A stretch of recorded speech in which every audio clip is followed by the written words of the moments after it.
Ritorna a disposizione di studenti e docenti il corpo A del liceo Marcantonio Flaminio di Vittorio Veneto dopo i lavori di consolidamento strutturale, miglioramento sismico e ristrutturazione.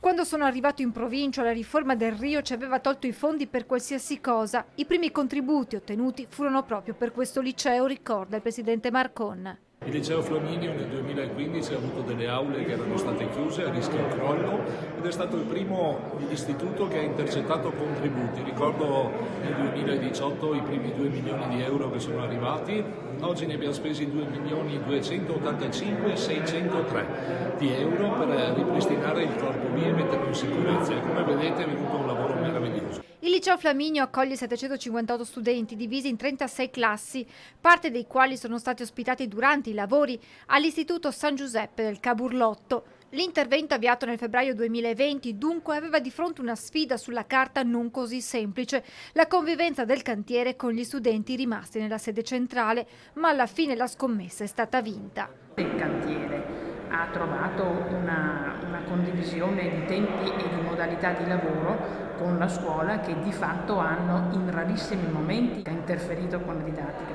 C'è stata una sinergia molto importante che è sicuramente attribuibile alla capacità di quanti hanno gestito l'impresa.